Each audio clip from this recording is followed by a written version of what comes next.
Swimming in your world, something spiritual. I'm here with Chris Nichols, executive producer on Fantasia at Disney, correct? That's absolutely right. How are you doing? I'm doing well, thank you. And in the background we have Fantasia. Yeah, we do. Now, I know very little about this particular title. I know a lot about actual Fantasia, the original movie. The actual, real Fantasia. Real Fantasia. Okay. Can you tell me a little bit about the title? Absolutely. It's been a labor of love for the last few years with harmonics. Aren't all games a labor of love?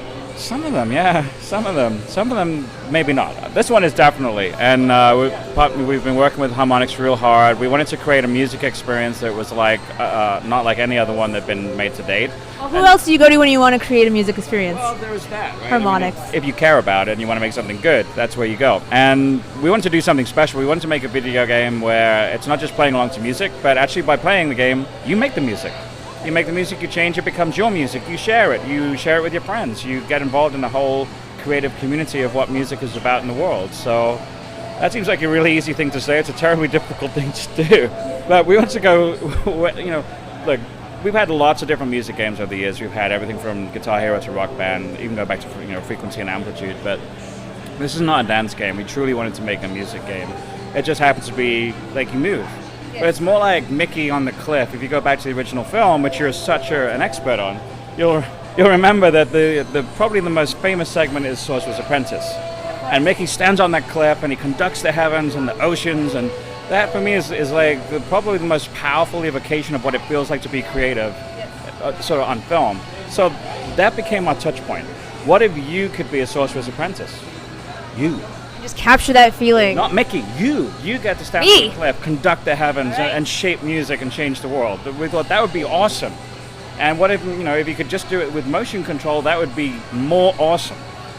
And could motion control ever sustain a full-on adventure and a full-on story and a real deep game that takes people to far-off places? And the answer is yes, because it's right there. It seems to be doing. Yes, Gene's not playing anything. Because which is pretty music. Yeah, some very pretty music. No, just keep playing. So our whole premise is, as you play music, like the songs live in the world. The little stars you see up there are where the songs live in each world. Okay. And when you play a song, some of the magic from that song spills into the world, like that. And we start to transform the world. This is our Yeti. It's a very nice Yeti. This Yeti actually likes to play hide and seek. So it's a lot of the way in which we approach the design is very whimsical. It's very imaginative. It's as it should be for Fantasia. It's Fantasia, for crying out loud, right? So that Yeti likes to play hide and seek. He's terrible at hide and seek, but he loves to play. So his little parallax puzzle there. You actually see, if you actually look at the camera tracking is on the body. So we're literally just using body tracking to control the camera. To interact with the world, you just hold your hand up, and we've got this crazy magical 3D cursor. But just reaching into the world and playing with it. And everything in the world is magical. And it's all about transporting you to a new place and taking you out of the room that you're in, which is just your living room, and into these crazy places where you get to make music, hang out with monsters, and stuff like that. Play music. Like elk with candelabras on their head. Yeah, this is characters in the game, just to put that rumor to bed. The elk with the candelabra is definitely there. All right. Is it also multiplayer? Of course.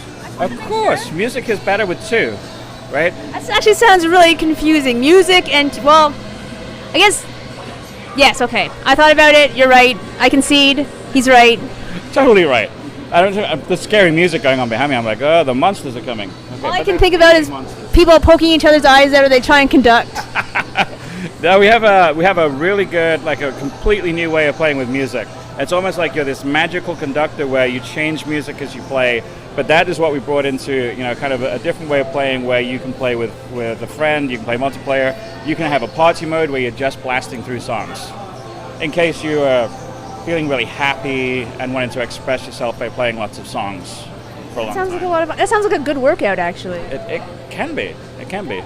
Yeah. Disney helping you work out. 350 pounds. Until you started Fantasia. So I started Fantasia. All right, got it. Is there anything else you'd like to tell us about Fantasia?